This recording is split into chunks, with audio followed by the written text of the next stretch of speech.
안녕하세요. 코인우먼입니다. 오늘은 2023년 3월 17일 금요일입니다. 구독과 좋아요, 알림 설정 정중히 부탁드리며 오늘 영상 시작하겠습니다. 코인베이스 최고 법률가가 유튜브 인플루언서와 인터뷰를 진행했는데요. 코인베이스 리플 재상장과 관련 주제로 이야기를 나누었습니다.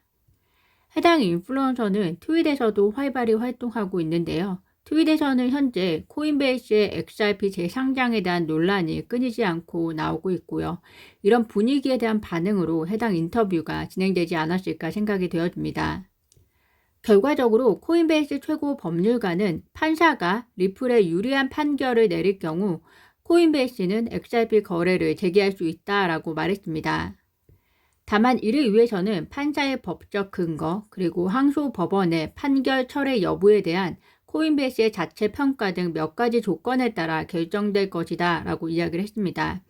제가 그 인터뷰 자료에 있었다면 판사의 결정이 리플 XRP 재상장의 중요한 요인이라고 한다면 리플 XRP는 판사가 증권이라고 결정을 내린 적이 없는데 규제기관이 기소를 한 이유만으로 상장 폐지를 한 이유가 무엇인지, 상장 폐지를 했었던 그때와 지금 달라진 상황은 무엇이고 그에 대한 정확한 근거는 무엇인지에 대해서 질문을 했을 것 같은데요.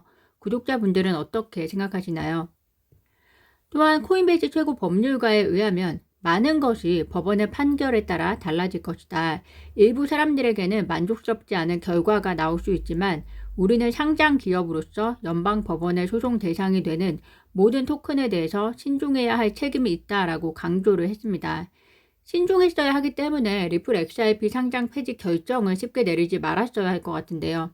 또한 말에 어폐가 있는 것이 불과 얼마 전에 SEC가 코인베이스의 미등록 증권에 대한 내부자 거래 혐의로 코인베이스 전 직원을 기소했을 때 코인베이스 측은 내부자 거래 혐의는 맞는데 코인베이스의 미등록 증권에 대한 표현을 잘못 썼다. 코인베이스는 미등록 증권을 상장하지 않는다고 법정 조언자 브리핑을 제출했었습니다. 코인베이스가 옳고 그르고를 떠나서 이 또한 현재 소송의 대상이 되고 있는 토큰들인데 리플 XRP에 대한 잣대와 많이 다르지 않나 생각이 듭니다. 결국 제 개인적인 생각은 어떻게 보면 코인베이스가 거래소 중에서 유일하게 미국에서 상장된 기업이라는 점이고 상장 기업을 유지하기 위해서는 주주를 만족시켜야 하고 또 그들에게 해가 되는 행동을 하지 않는 것이 코인베이스 자체에게 매우 중요하기 때문에 리플 XRP 재상장에 뜸을 들인다고 생각이 들고요. 또한 코인베이스 이런 식의 발언은 애초에 코인베이스가 상장될 수 있었던 계기가 리플 XRP의 상패와 무관하지 않았음에 대한 의혹을 불러일으킬 만한 대목이지 않을까 싶고요. 그렇다면 상장 기업을 유지하기 위해서는 상장을 위한 계기가 되었던 행동에 반대되는 것을 하는 것은 더 쉽지 않을 거라 코인베이스에게는 리플 XRP를 재상장하기 위해서는 뭔가 법적인 단단한 구실이 필요하지 않았을까 하는 개인적인 생각이 듭니다.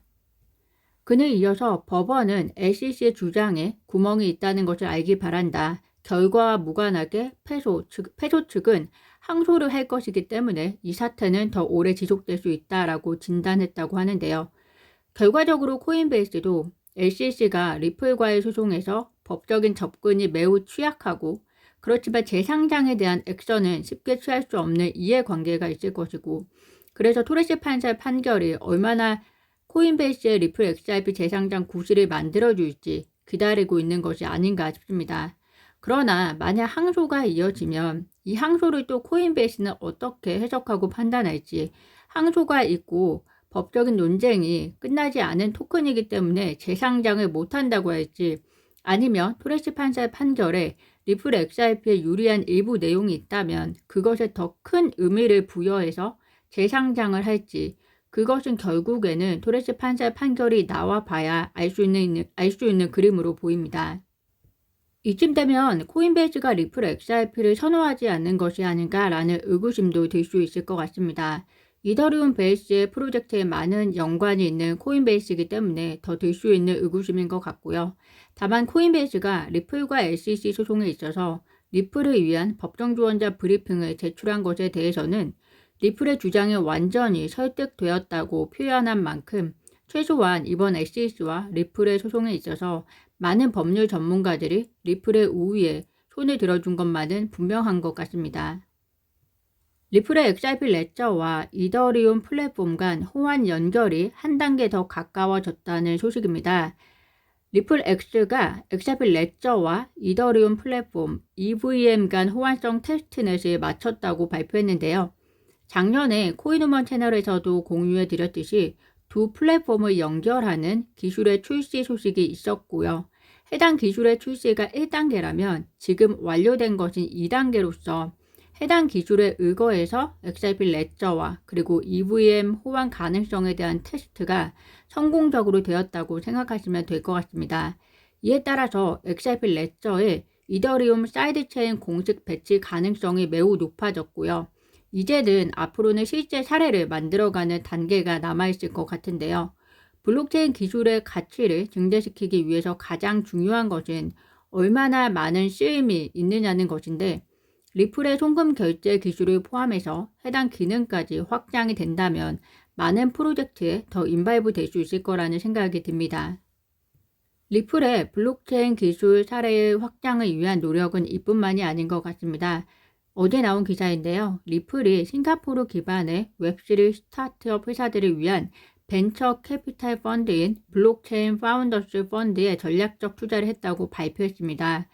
리플의 웹3 스타트업 회사들을 위한 지속적인 투자는 회사들에게 가장 필요한 자본의 물꼬를 트게 해줌으로써 전 세계적으로 블록체인 기술의 채택을 가속화할 수 있는 또 하나의 계기가 될 것 같고요.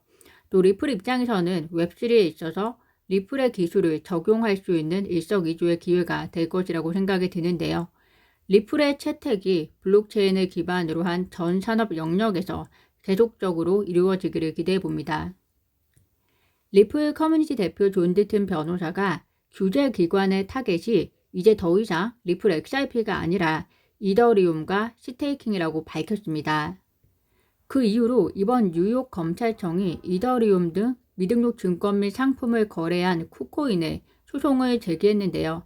리플 XRP도 쿠코인에 거래되었음에도 불구하고 이더리움을 선택한 것이 그 이유라고 전했습니다.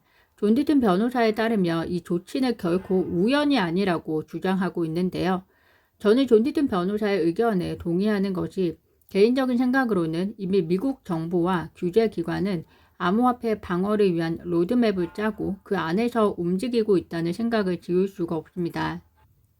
비트코인을 제외하고 지분 증명에 의존하는 모든 암호화폐는 증권이다 라는 발언부터 시작해서 은행과 암호화폐를 분리하기 시작한 것, 파산한 은행에 대해서 인수하고 싶으면 암호화폐 업무를 포기하라고 조건을 다는 것, 리플 XRP의 소송은 SEC가 진행되고 있으니 이제 암호화폐 2인자인 이더리움에 대한 공격의 시작, 이 모든 것은 사실 그냥 큰 그림의 목표 없이 단발적으로 일어나기는 힘든 일이라고 생각이 듭니다.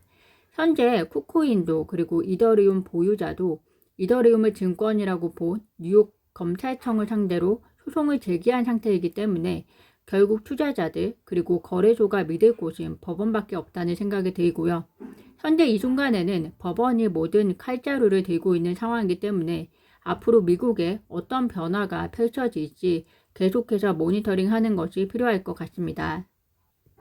미국 대형 은행들이 위기설이 돌고 있는 퍼스트 리퍼블릭 은행에 약 40조 원을 투입해서 구제하기로 결정했다는 소식입니다.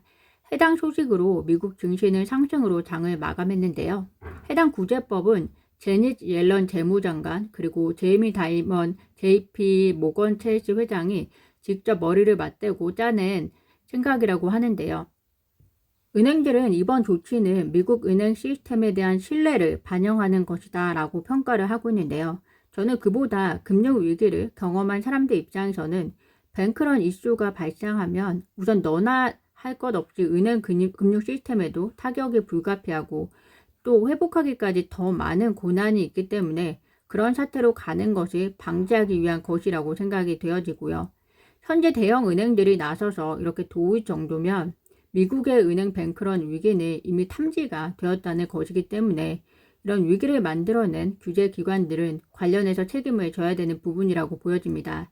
그러니 얼마 전에 아크 인베스트먼트 캐시우드 역시 암호화폐 시장 말고 전통 금융시장이나 잘 감시하라고 했을 정도인데요. 미국의 기득권들의 거만이 불러온 사태가 지금 보여지는 현실이 아닌가 싶습니다. 제가 오늘 준비한 소식은 여기까지입니다. 오늘도 영상 시청 진심으로 감사드리고요. 구독과 좋아요, 알림 설정은 코인 우먼에게 큰 힘이 됩니다. 감사합니다.